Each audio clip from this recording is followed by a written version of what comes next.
물과 피로 임하신 이시니 곧 예수 그리스도시라.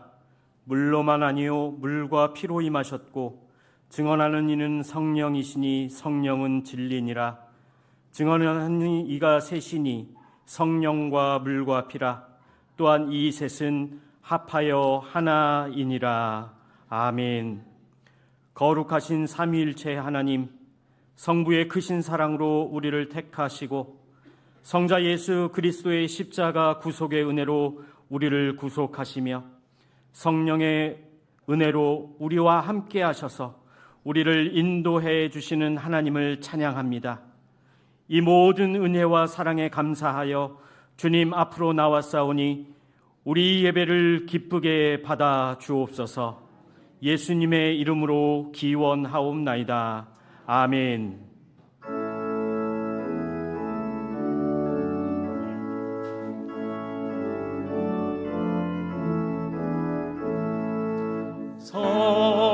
성도여가 함께 할렐루야 아멘.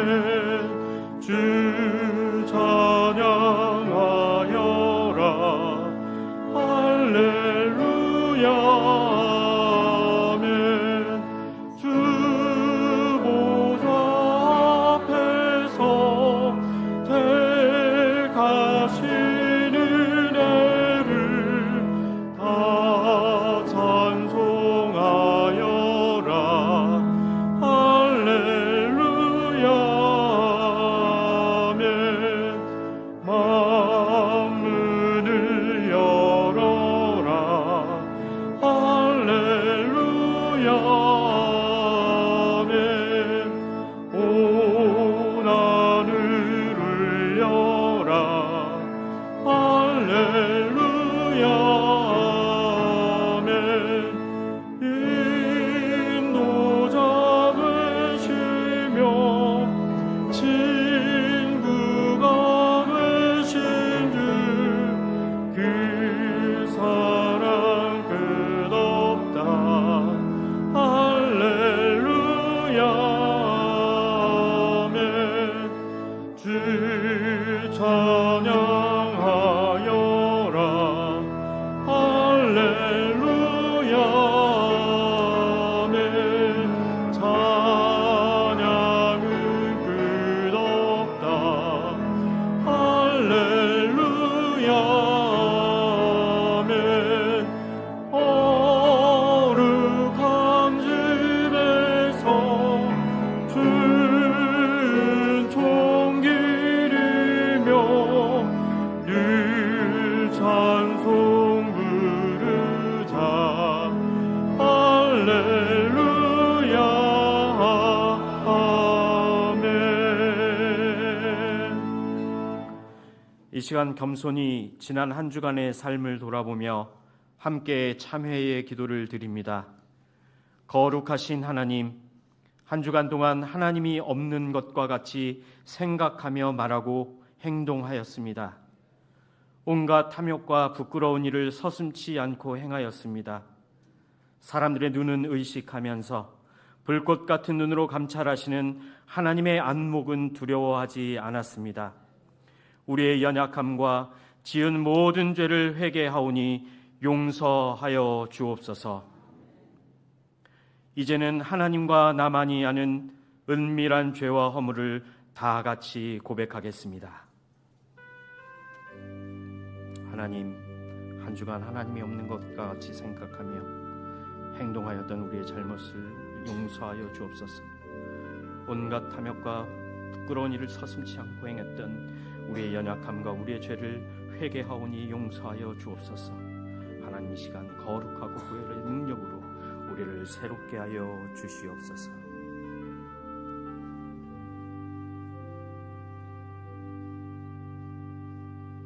만일 악인이 그 행한 악을 떠나 정의와 공의를 행하면 그 영혼을 보전하리라.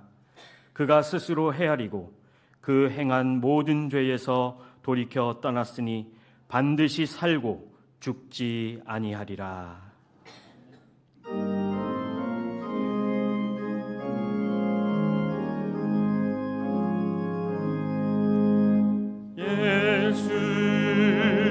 우리 왕이여 이곳에 오소서. 보좌로 주여 임하사 찬양을 받아 주소서.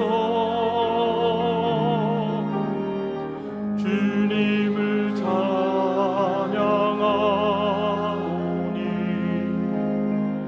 주님을 경배하오니 왕이신 예수여 오셔서 좌정하사 다스리소서.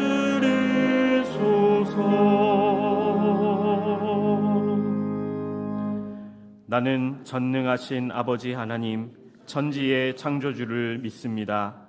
나는 그의 유일하신 아들 우리 주 예수 그리스도를 믿습니다. 그는 성령으로 잉태되어 동정녀 마리아에게서 나시고 본디오 빌라도에게 고난을 받아 십자가에 못 박혀 죽으시고 장사된 지 사흘 만에 죽은 자 가운데서 다시 살아나셨으며 하늘에 오르시어 전능하신 아버지 하나님 우편에 앉아 계시다가 거기로부터 살아있는 자와 죽은 자를 심판하러 오십니다. 나는 성령을 믿으며 거룩한 공교회와 성도의 교제와 죄를 용서받는 것과 몸의 부활과 영생을 믿습니다. 아멘. 그 후에 내가 내 영을 만민에게 부어 주리니 너희 늙은이는 꿈을 꾸며 너희 젊은이는 이상을 볼 것이며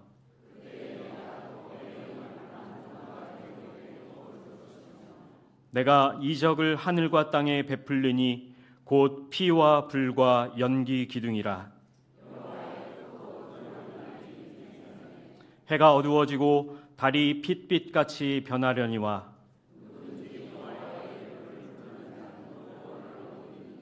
이는 나 여호와의 말대로 시온산과 예루살렘에서 피할 자가 있을 것이며 남은 자 중에 나 여호와의 부름을 받을 자가 있을 것임이니라. 아멘.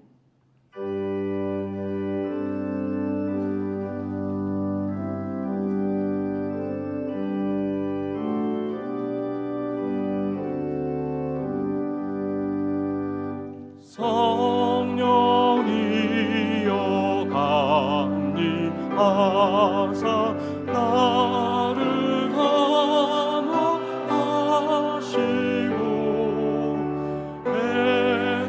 애통하며 회개한 맘 충만하게 하소서. 예수여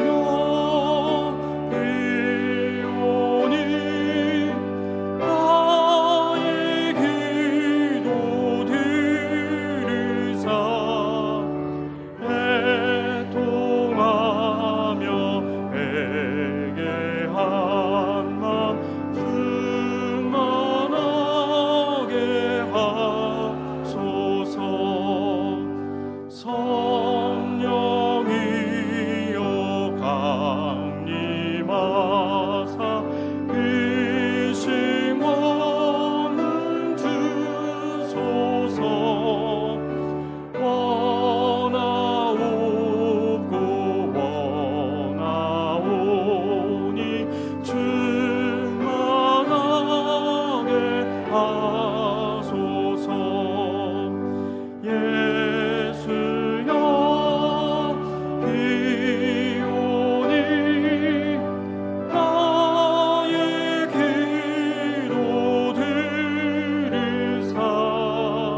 하소서.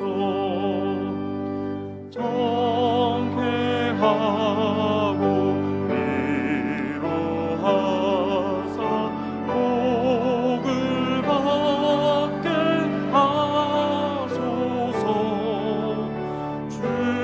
충만하게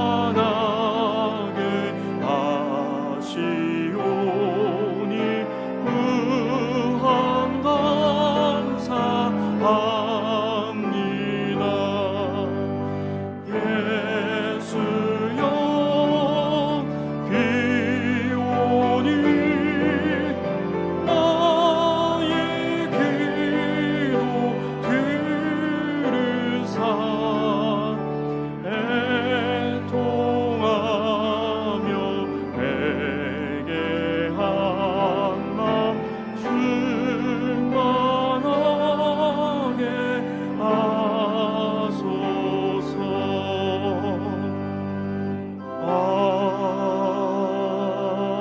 아멘.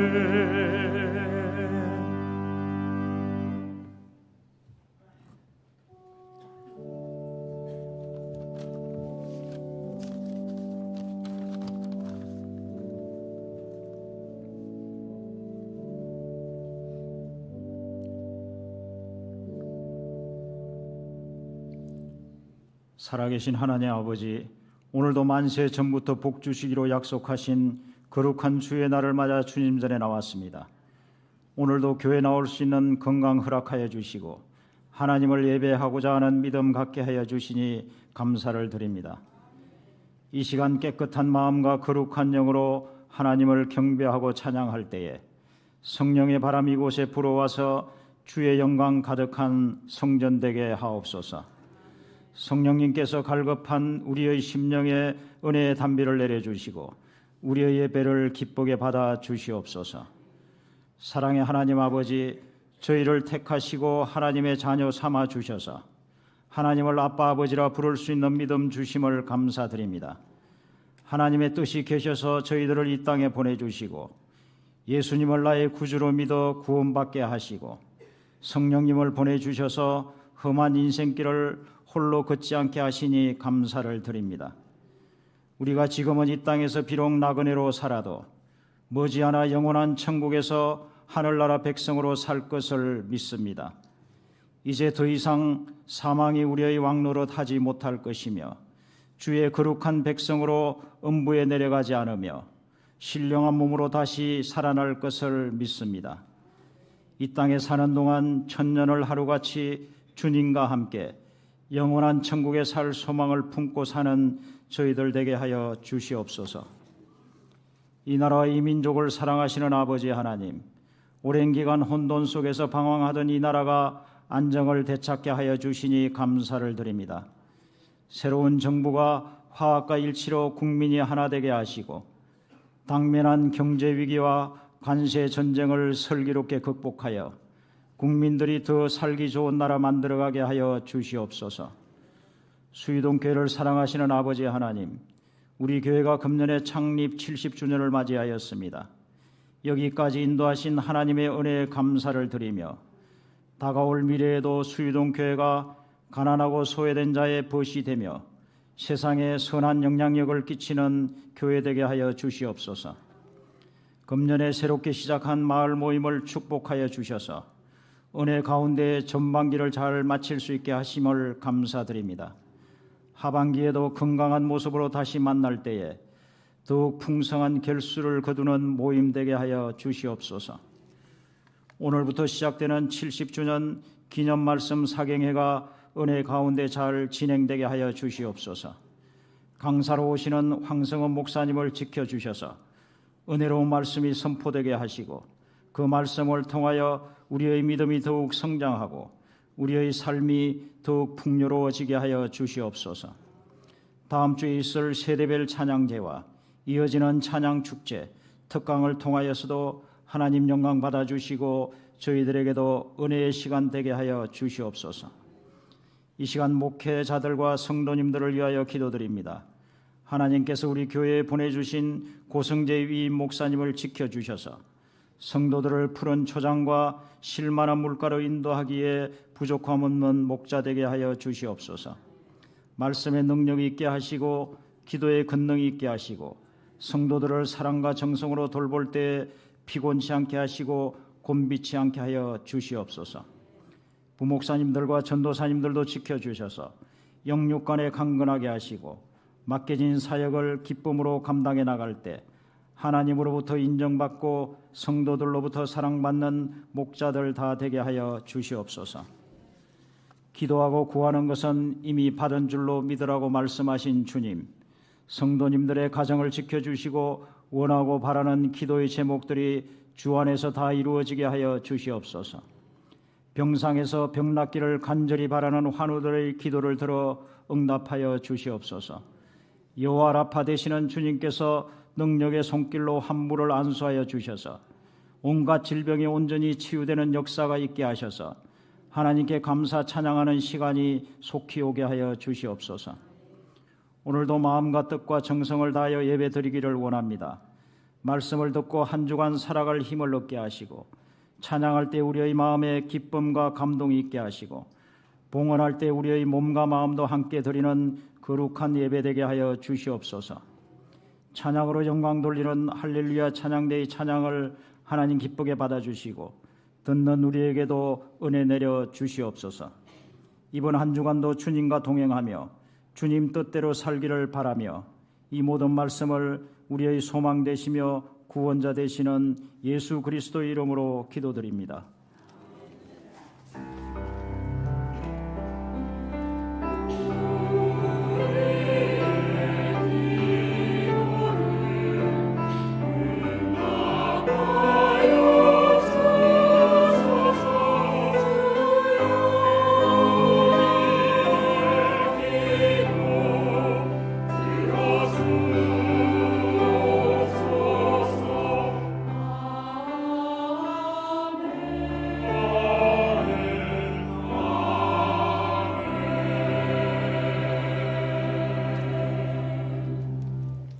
오늘 우리에게 주시는 하나님의 말씀은 사도행전 2장 37절에서 42절까지의 말씀입니다.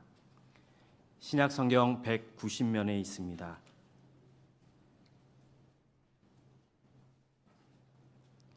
하나님의 말씀을 한 절씩 교독하겠습니다.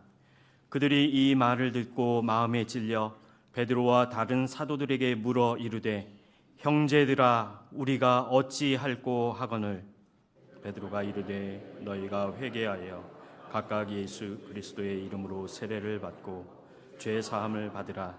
그리하면 성령의 선물을 받으리니 이 약속은 너희와 너희 자녀와 모든 먼데 사람 곧 주 우리 하나님이 얼마든지 부르시는 자들에게 하신 것이라 하고 또 여러 말로 확증하며 권하여 이르되 너희가 이 패역한 세대에서 구원을 받으라 하니 그 말을 받은 사람들은 세례를 받음에 이 날에 신도의 수가 3,000이나 더하더라. 그들이 사도의 가르침을 받아 서로 교제하고 떡을 떼며 오로지 기도하기를 힘쓰니라. 아멘.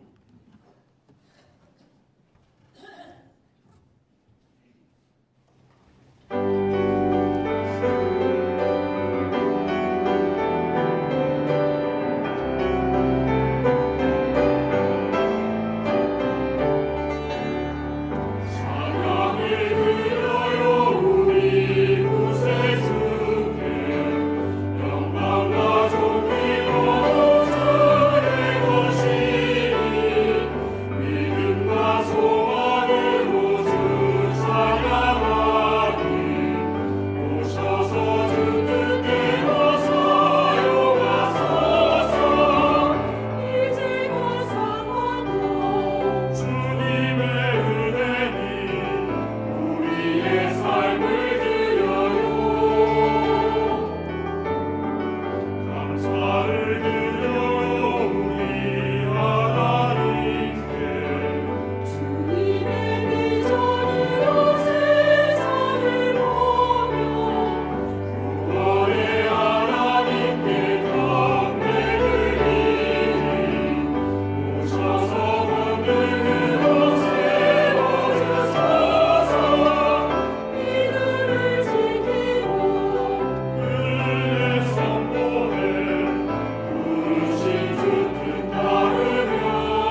이 예배 가운데 하나님께서 우리와 함께 하시는 줄 믿습니다.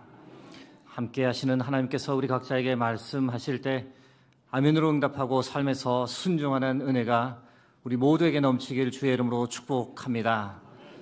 오늘은 우리가 어찌할꼬란 제하에 여러분과 말씀을 나누고자 합니다. 예루살렘을 떠나지 말고 성령을 기다리라는 예수님의 명령에 순종해서 제자들이 예루살렘을 떠나지 않고 모여 간절히 기도했습니다.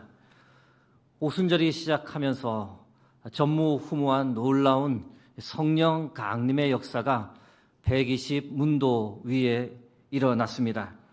성령의 시대, 만민 구원의 시대가 도래했음을 알리는 신호탄이었습니다. 성령 충만을 받은 120문도, 새벽녘에 많은 사람들이 모여있는 성전으로 가서 거기서 예수 생명의 복음을 순례객들에게 전했습니다. 그날 오전 9시 제자들이 사람들을 한 곳으로 모았고 그때 베드로가 대표로 거기서 설교를 시작했습니다. 베드로의 설교는 사도행전 2장 14절에서 36절에 기록되어 있습니다. 크게 전반부와 후반부 두 개로 나누어 볼 수 있습니다.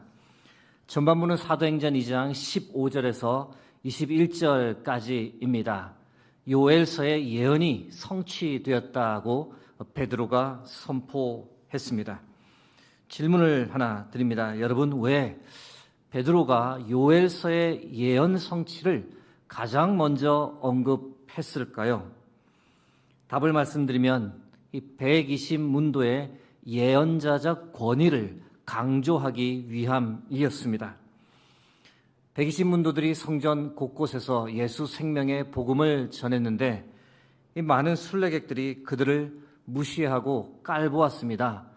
저 사람들 갈릴리 사람들 아냐? 배움이 부족한데 지금 뭐라고 하는 거야? 술 취한 것 아냐? 그들을 무시하다 보니 그들이 전하는 메시지 또한 무시했습니다. 이런 상황에서 베드로는 이 120문도의 권위와 그들이 전하는 메시지의 그 권위를 세울 필요가 있었습니다. 사도행전에 기록되어 있지는 않지만 베드로는 틀림없이 간밤에 120문도에게 있었던 놀라운 성령 강림의 사건을 유대인 순례객들에게 언급했을 겁니다. 그리고 그것이 바로 요엘서에 기록된 예언의 말씀의 성취라고 선포했는데 여러분, 이것이 무엇을 의미하는 것일까요? 베드로가 마치 다음과 같이 말한다고 볼 수 있습니다. 나의 형제 유대인 여러분, 간밤에 120문도에게 하나님의 영이 임했습니다. 구약시대 때 왕이나 제사장, 선지자들에게만 임했던 하나님의 영이 우리에게 임했습니다. 이것이 무엇을 뜻합니까? 하나님께서 우리를 택하셨고 우리를 보내셨고 하나님의 메시지를 전달하라고 보내신, 우리는 하나님께서 보내신 예언자와 같은 사람들입니다. 여러분께 오직 진실만을 말하고 있는 겁니다. 그러분, 여러분 경각심을 가지고 우리의 말을 청종하십시오. 우리의 말을 들으면 살 것이지만 그렇지 않으면 여러분은 하나님을 거부하는 것이며 결국 죽음에 직면하게 될 겁니다. 이 베드로의 선포는 바로 이런 의미에서 전달되었습니다. 요엘서의 예언이 성취되었다라고 언급한 이유는 120문도의 예언자적 권위를 선포하고 그들이 외치는 메시지가 결코 거짓이 아님을, 진실임을 알리려고 했던 겁니다. 그리고 나서 이후 실제 전하고자 하는 메시지를 베드로가 후반부에 선포합니다. 후반부는 사도행전 2장 22절에서 36절까지입니다. 여기서는 가장 핵심되는 메시지가 무엇인가? 바로 예수님의 부활이었습니다. 여러분, 당시 종교 지도자들은 예수님의 부활을 헛소리라고 치부해 버렸습니다. 예수님의 부활은 거짓말이라는 루머를 의도적으로 퍼뜨렸습니다. 마태복음 28장 11절에서 13절 말씀입니다.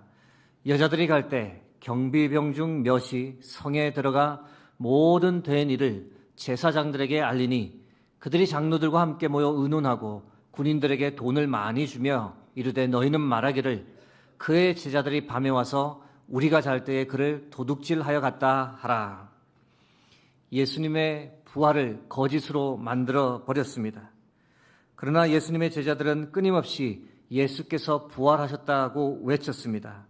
그런데 또 종교 유대인들은 그 모습이 꼴보기 싫어 그들을 아예 잡아 가두기까지 했다라고 성경이 기록합니다. 사도행전 4장 1절에서 3절 말씀입니다. 사도들이 백성에게 말할 때에 제사장들과 성전 맡은 자와 사두개인들이 이르러 예수 안에 죽은 자의 부활이 있다고 백성을 가르치고 전함을 싫어하여 그들을 잡음에 날이 이미 저물었으므로 이튿날까지 가두었으나 초대교회 당시 이 영적 전쟁의 핵심은 바로 예수님의 부활이었습니다. 부활을 사실이라고 선포했던 예수님의 제자들과 부활은 거짓이라고 주장했던 이 악의 세력 간에 벌어졌던 이 영적 전쟁이 정말 치열했습니다. 베드로와 제자들은 담대하게 예수님의 부활을 외쳤습니다. 왜냐하면 그들은 예수님의 부활을 직접 보았고 또 예수께서 하늘로 승천하시는 것을 두 눈으로 분명히 목도했기 때문입니다. 사람들이 아무리 미쳤다라고 할지라도 그들은 예수 그리스도의 부활을 목숨을 걸고 진실이라고 외쳤습니다. 모인 사람들 앞에서 외친 베드로의 선포는 정말 강력했습니다. 예수께서 하나님의 아들로 이 땅에 오셨습니다. 그러나 여러분은 그분을 알아보지 못하고 십자가에 못 박았습니다. 그러나 예수님은 3일 만에 부활하셨고 지금은 하늘로 승천하시어 하나님의 우편에 앉아 계십니다. 여러분이 죽인 예수께서 진실로 세상의 구주요 하나님께서 보내신 그리스도이십니다. 베드로가 강력하게 예수님의 부활에 관해 증거할 때 그들의 마음에 어떤 변화가 있었다고 성경이 기록합니까? 마음에 찔림을 받았다라고 기록합니다. 마음에 찔림을 받았다는 것, 단순히 양심의 가책을 느꼈다는 정도가 아닙니다. 마치 칼이 심장에 훅 들어와 죽을 정도로 고통스러웠다는 뜻을 전합니다. 히브리서 4장 12절 말씀을 떠올리게 됩니다. 하나님의 말씀은 살아있고 활력이 있어 좌우의 날선 어떤 검보다도 예리하여 혼과 영과 및 관절과 골수를 찔러 쪼개기까지 하며 또 마음의 생각과 뜻을 판단하나니. 여러분, 살아계신 하나님의 말씀이 우리 마음 가운데 훅 들어오면 거부할 수 없는 강한 찔림의 역사가 일어납니다. 베드로의 설교를 통해 유대인 순례객들이 강한 마음의 찔림을 받고 그리고 이어지는 반응이 무엇이었다라고 성경이 기록합니까? 그들이 탄식하며 말했습니다. 우리가 어찌할꼬? 여러분, 이 순례객들의 이 반응이 이해가 되십니까? 갑자기 탄식하며 우리가 어찌할꼬라고 말했습니다. 이유가 무엇이었을까요? 베드로 설교의 최종 결론 때문입니다. 사도행전 2장 36절 말씀입니다. 그런즉 이스라엘 온 집은 확실히 알지니 너희가 십자가에 못 박은 이 예수를 하나님이 주와 그리스도가 되게 하셨느니라 하니라. 여러분, 오순절 때 올라왔던 유대인 순례객들 대부분은 50일 전 유월절 절기를 지키기 위해 예루살렘에 이미 왔던 사람들이었습니다. 그때 그들은 예수가 십자가를 지고 골고다 언덕을 향해 가는 것을 보았습니다. 그들 중 많은 사람들은 아주 적극적으로 예수를 십자가에 못 박으라라고 외쳤던 사람들이었습니다. 예수는 거짓 선지자요, 율법을 어지럽히고 유대 사회를 교란하는 악인이라고 확신했기 때문이었습니다. 그런데 그런 그들이 베드로를 통해 예수님의 부활 소식을 듣자마자 충격에 빠졌던 겁니다. 예수님의 부활은 유대인들이 틀렸음을 증명하는 사건이었기 때문입니다. 순례객들은 자신들이 확신했던 신념이 깨졌으며 자신들이 결국 의인을 살해한 것이나 다름없다는 사실에 두려워했습니다.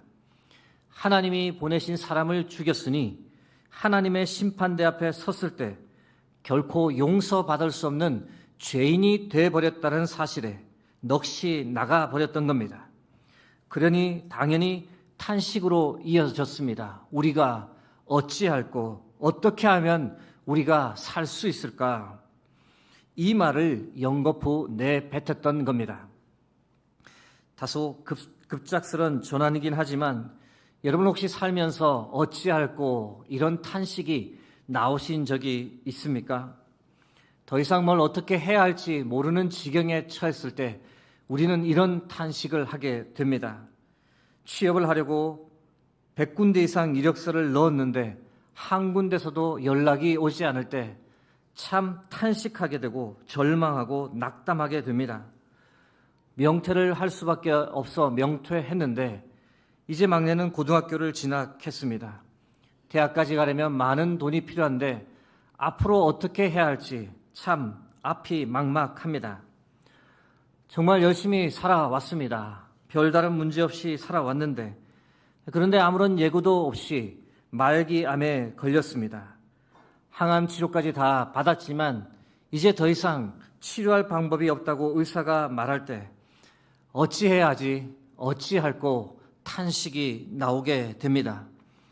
사방이 꽉 막혀 어디로 가야 할지, 무엇을 해야 할지 모를 때 인생 바닥을 치며 어찌할꼬라는 이 탄식이 우리의 삶에서 나오는 때가 몇 번 있습니다.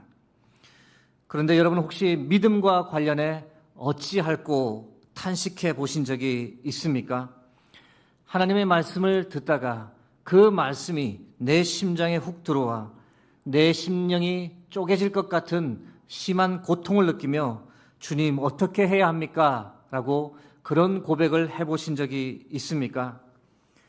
난 그래도 괜찮은 사람이야 라고 생각했는데 어느 순간 나같이 추하고 더럽고 악한 사람이 어디 있을까? 그런 자각이 들면서 어떻게 해야지 라고 하나님 앞에서 탄식해 보신 적이 있습니까?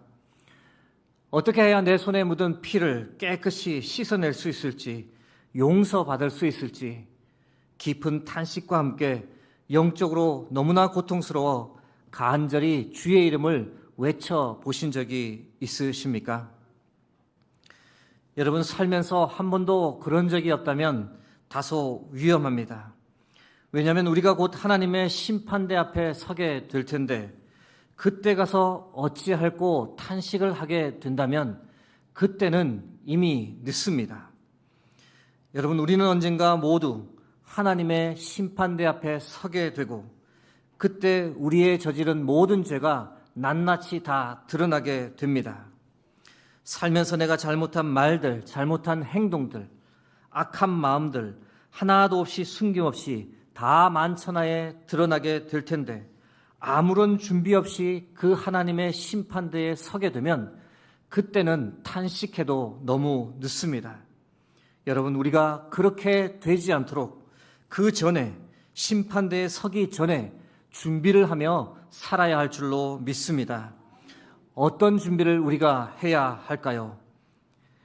이 질문에 대한 답은 사도행전 2장 38절이 우리에게 알려줍니다. 함께 한 목소리로 합독하겠습니다. 베드로가 이르되 너희가 회개하여 각각 예수 그리스도의 이름으로 세례를 받고 죄 사함을 받으라. 그리하면 성령의 선물을 받으리니. 아멘. 세 가지 준비입니다. 회개, 죄 사함, 그리고 성령의 선물을 받음입니다. 하나씩 살펴보겠습니다. 첫 번째 준비, 회개해야 합니다. 여러분, 회개가 무엇입니까? 내가 잘못 살았다는 것을 인정하고 용서를 구하는 것이 바로 회개입니다. 살면서 참 많은 죄를 지으며 살았습니다. 내 속에 선한 것 하나 없고 온통 악한 것들로만 가득 차 있습니다. 이대로 하나님의 심판대 앞에 서면 나에게는 죽음밖에 없습니다. 이 사실을 인정하고 고백하는 것, 그리고 나서 어떻게 하면 좋을지 탄식하며 하나님께 도와달라고 간절히 구하는 것이 바로 회개입니다. 두 번째로 해야 할 것이 무엇일까요? 예수 그리스도의 이름으로 세례를 받고 죄 사함을 받아야 합니다. 여러분, 누가 우리의 죄를 용서할 수 있습니까? 예수 그리스도밖에 없습니다. 오직 예수 그리스도의 십자가 보혈만이 우리의 죄를 깨끗이 씻겨줄 수 있습니다. 그래서 예수님만이 유일한 길이요, 진리요, 생명이며 오직 예수님만 통해서 우리는 하나님 아버지께 가까이 나갈 수 있습니다. 여러분, 그러므로 우리가 하나님의 심판대 앞에 서기 전에 아주 작은 마음의 감정도 다 용서함을 받기 위해, 무의식 중에 지은 죄라도 다 용서함을 받기 위해 예수 그리스도 보혈의 공로만을 의지하며 나아가야 합니다. 여러분, 예수의 공로 의지하여 반드시 죄 용서함을 받으시길 주의 이름으로 축복합니다. 마지막 세 번째 준비는 성령의 선물을 받아야 합니다. 여러분, 성령의 선물을 받는다는 것이 무슨 뜻입니까? 우리 역시 120문도처럼 하나님의 임재를 경험해야 합니다. 하나님의 영이 우리에게 찾아오셔서 우리 안에 내주하시는 것을 경험해야 합니다. 우리가 하나님의 소유임을 나타내기 위해 우리 심령에 성령의 도장이 찍혀야 합니다. 이것을 성령의 인치심이라고 말합니다. 여러분, 이 성령의 선물을 받아야만 우리가 하나님과 연결되고 예수 그리스도 십자가 죽음이 나를 위한 것이라고 믿음의 고백을 하게 됩니다. 이 성령의 선물 받아야만 그때 비로소 우리는 죄의 종에서 하나님의 자녀가 되고 이 땅에서 어떤 고난과 고통도 믿음으로 이겨낼 수 있는 능력을 덧입게 됩니다. 성령의 선물을 받아야만 하나님께서 기뻐하시는 삶을 살고 성령의 열매를 맺을 수 있습니다. 그러므로 사랑하는 성도 여러분, 이 세 가지를 잘 준비할 수 있기를 바랍니다. 회개하고 예수 그리스도의 이름으로 죄사함을 받는 세례를 받고 성령의 선물을 받는 준비, 우리 모두가 잘 감당할 수 있기를 바랍니다. 여러분, 그러나 시간이 그리 많지 않습니다. 나중에 하면서 계속 뒤로 미뤄둔 지가 벌써 오래된 분들이 있을 겁니다. 여러분, 이 준비 오늘 하셔야 합니다. 오늘 회개하고 오늘 예수 그리스도의 이름으로 죄사함을 받고 오늘 성령의 선물을 받을 수 있기를 간절히 축복합니다. 설교를 준비하며 한 분이 불현듯 떠올랐습니다. 그분의 삶에 관해 잠깐 나누고자 합니다. 원체 다양한 활동을 하신 분이라 많은 직함을 가지고 계신데 가장 먼저 소설가이자 시인이셨습니다. 평생에 걸쳐 약 160여 권의 책을 저술했습니다. 문학평론가였고 칼럼니스트였습니다. 무려 5개 신문사에서 논설위원을 역임했습니다. 교수였습니다. 국문학을 30년 동안 대학 강단에서 가르쳤습니다. 마지막으로 정치인이었습니다. 1990년 57세의 나이에 초대 문화부 장관을 지냈던 분입니다. 여러분, 제가 지금 누구를 말씀드리고 있는지 혹시 아시겠습니까? 대한민국 최고의 지성인 중 한 명인 이어령 교수님에 관한 이야기입니다. 여러분, 이 정도 지성을 가진 사람이니 기독교에 관해 어떻게 반응했겠습니까? 무신론자였고 기독교에 관해 상당히 냉소적인 사람이었습니다. 기독교는 하나의 종교 문화에 지나지 않는다며 별 대수롭지 않게 생각했고 자신의 지성을 더 신뢰하며 살았던 사람입니다. 그런데 하나밖에 없는 자신의 딸의 삶이 그가 하나님께로 오게 하는 결정적 계기가 되었습니다. 따님분 이야기를 잠깐 나누고자 합니다. 이 따님 한편으로는 성공적인 삶을 살았습니다. 대학교를 졸업하자마자 결혼해서 미국에 갔고 이후 미국 변호사가 되었습니다. 나이 30에 LA에서 검사 생활을 시작했는데 이후에는 부장, 검사까지 지냈더랬습니다. 성공한 한인 중 한 명이었습니다. 그러나 성공한 현실의 이면에는 결코 녹록지 않은 고난, 고통이 있었습니다. 27 어린 나이에 첫 번째 결혼에 종지부를 찍고 이혼을 해야 했습니다. 33살에는 갑상선암이 발견되어 암투병을 시작했습니다. 같은 해에 셋째 아들이 특수자폐 판정을 받으며 자신의 암투병보다 더 마음 아픈 시간을 보내야 했습니다. 갑상선암은 37세 때 그리고 40세 때 두 번이나 재발했습니다. 설상가상으로 47세가 되었을 때 망막박리 증세로 인해 실명 위기가 찾아왔습니다. 이것이 끝이 아닙니다. 이듬해 48세 때는 맏아들이 하나님의 부름을 받았습니다. 25세의 꽃다운 나이였는데 갑자기 쓰러져 혼수 상태에 빠졌고 19일 만에 사망했습니다. 여러분, 이런 딸의 삶을 지켜보는 아버지 이어령 교수님의 마음은 과연 어떠했을까요?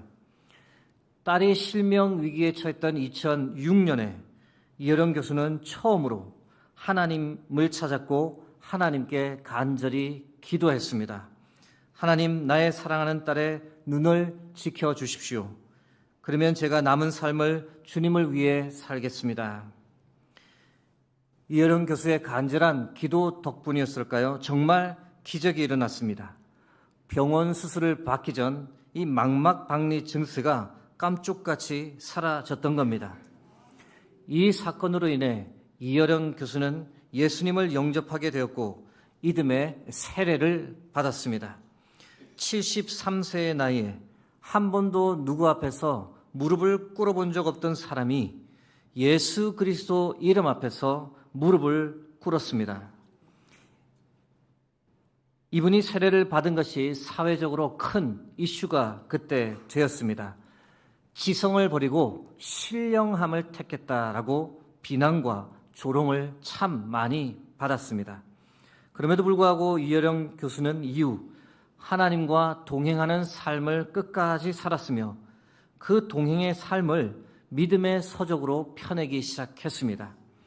2008년에는 어느 무신론자의 기도라는 시집을, 2010년에는 지성에서 영성으로라는 책을, 2017년에는 의무는 지성을 낳고 믿음은 영성을 낳는다라는 책을, 그리고 2021년에는 죽음의 문제를 다룬 마지막 수업이란 책까지 그는 자신이 만난 하나님을 글로 표현하며 문학세계에 믿지 않는 사람들 세계에 하나님의 살아계심을 알렸습니다.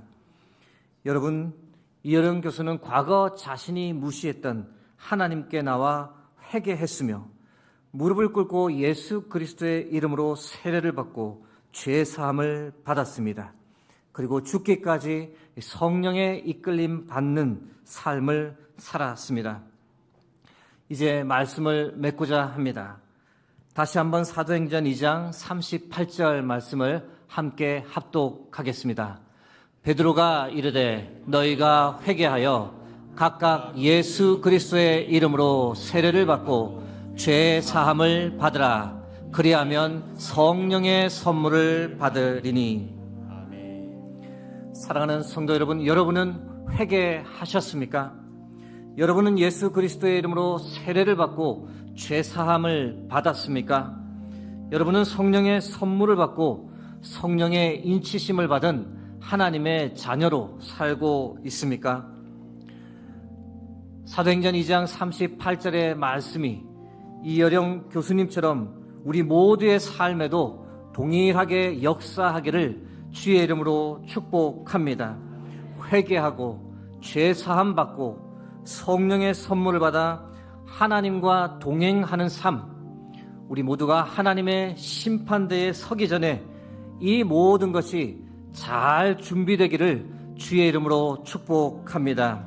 함께 찬양하고 기도하겠습니다.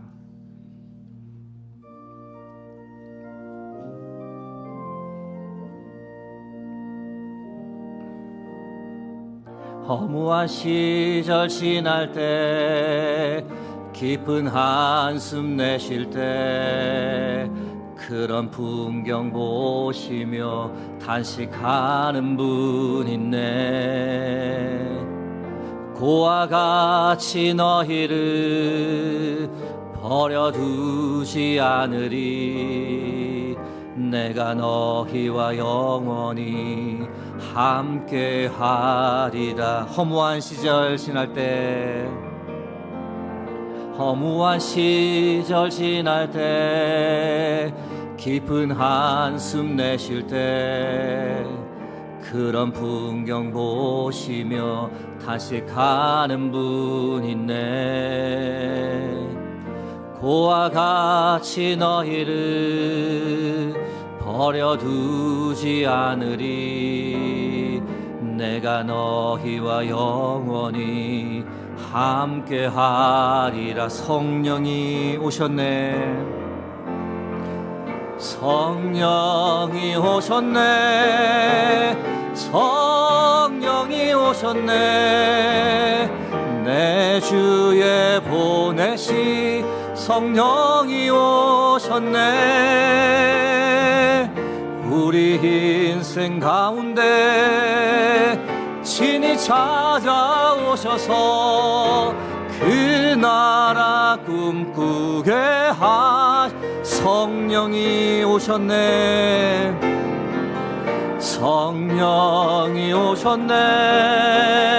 성령이 오셨네. 내 주에 보내시 성령이 오셨네. 우리 인생 가운데 친히 찾아오셔서 그 나라 꿈꾸게 하시네. 사랑과 은혜의 하나님, 우리가 이 땅을 살면서 참으로 탄식이 나올 수밖에 없는 상황에 직면할 때가 있습니다. 깊은 한숨 나오며 어찌 앓고 탄식이 나오는 순간들이 있습니다. 하나님, 그러나 그런 상황, 그런 순간에 우리가 처했을지라도 낙심하지 말고 우리가 그때에 예수 그리스도를 만나고 성령의 선물을 받는 은혜가 있게 하여 주옵소서. 하나님, 우리가 언젠가는 하나님의 심판대 앞에 서게 될 터인데 그곳에 서기 전에 준비된 삶을 살게 하옵소서. 회개하고 예수 그리스도의 이름으로 세례를 받아 죄 용서함을 받고 하나님의 영이신 성령의 선물을 받아 누리는 복된 삶 살게 하옵소서. 하나님, 탄식할 수밖에 없는 우리 인생 가운데 친히 찾아오셔서 우리와 함께하여 주심을 감사드립니다. 부활이요 생명이신 예수 그리스도의 이름으로 기도드립니다. 아멘.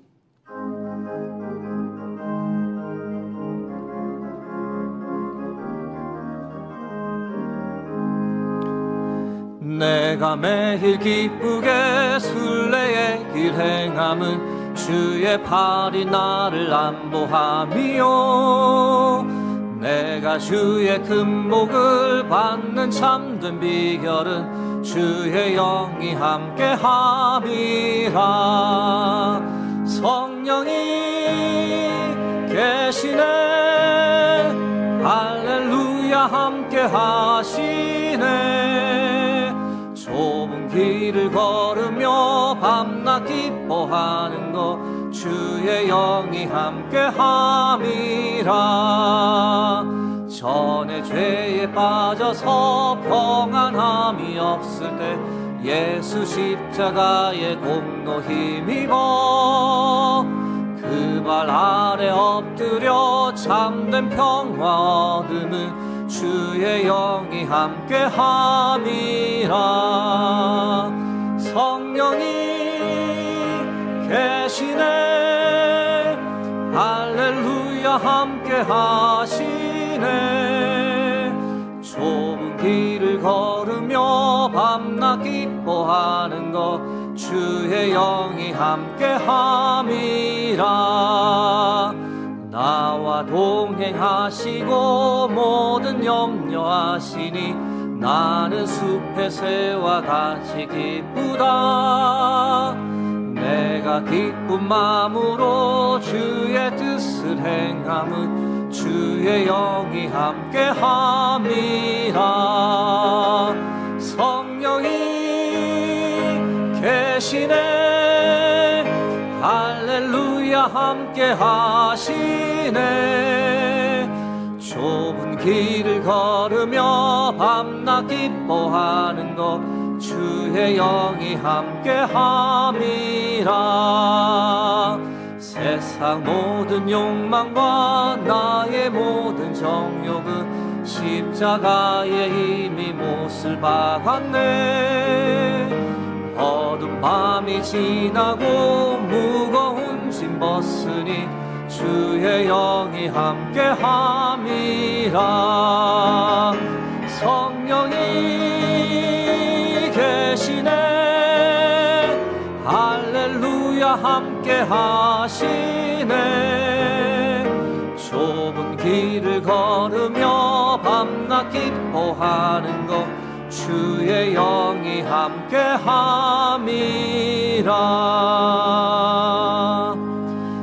다 함께 일어나셔서 하나님께 봉헌 드리겠습니다.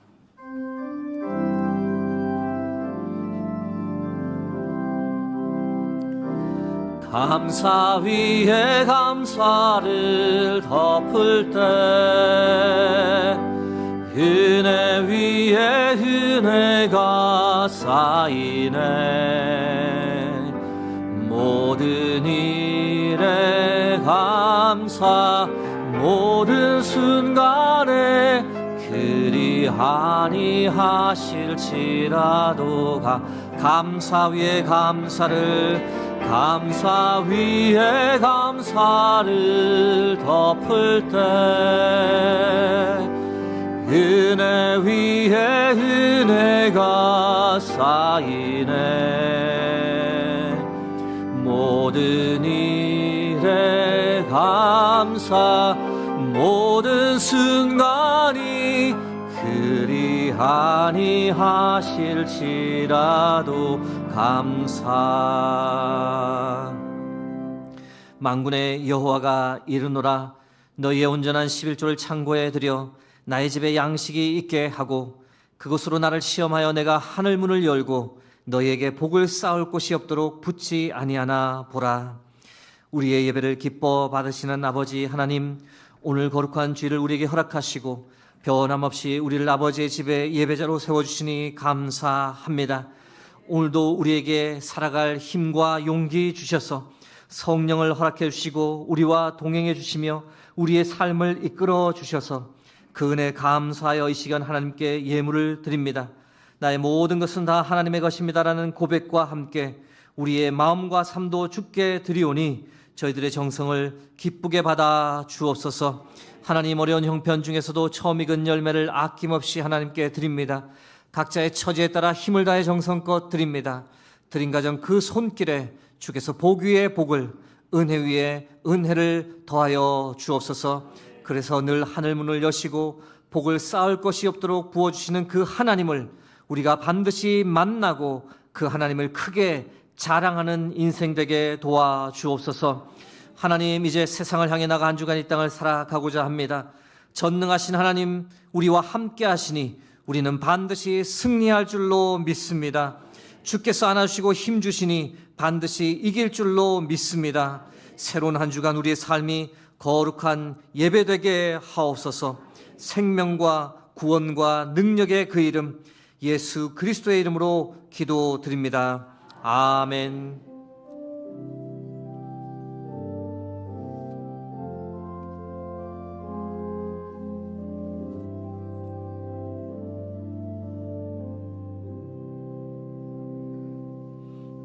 자리에 앉으시면 교회 소식 말씀드리겠습니다.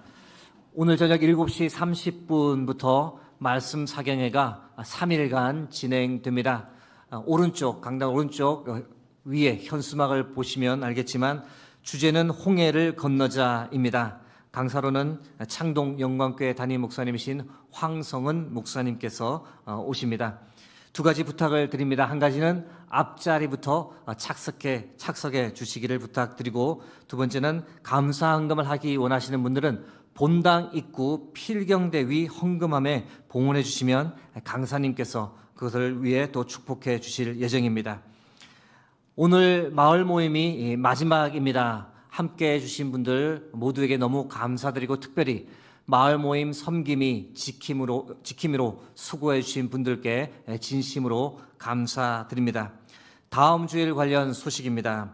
다음 주일은 북한 선교 주일이 되겠습니다. 그리고 다음 주일 오후 찬양 예배 때는 교회 창립 70주년 기념 세대별 찬양대가 있겠습니다. 사여전도에서 주관해 주실 텐데요. 관련 광고 영상이 있습니다. 함께 보시겠습니다.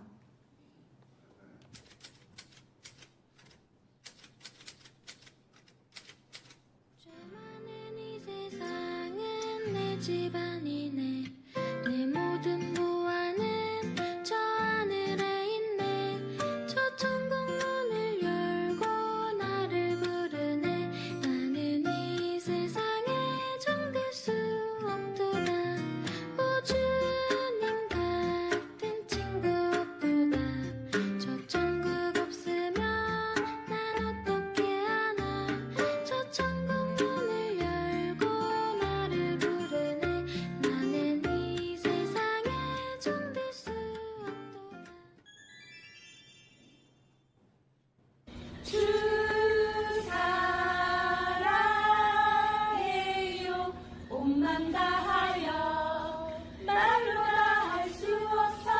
오 주 사랑해요. 찬양 받아 주소서. 우리의 사랑을 담아 하나님께 찬양 드리는 세대별 찬양에 여러분을 초대합니다.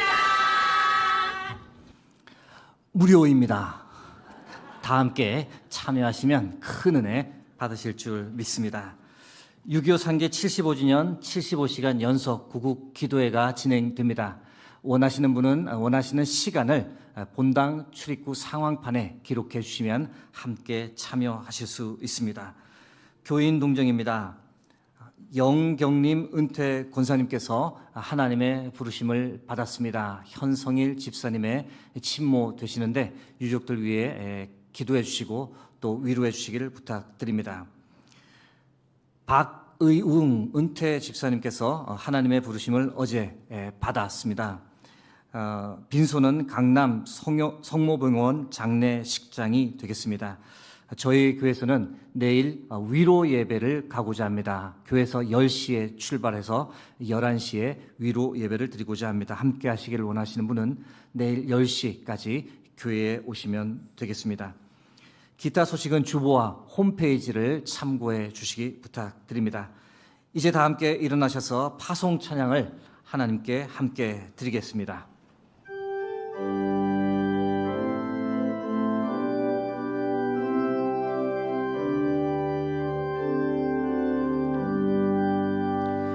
여기에 모인 우리 사랑받는 주의 자녀라. 주께서 뜻하신 바 우리 통해 펼치신다. 고통과 슬픔 중에 더욱 주님 의지하오니 어려움 이겨내고 주님 더욱 이 믿음 더욱 굳세라.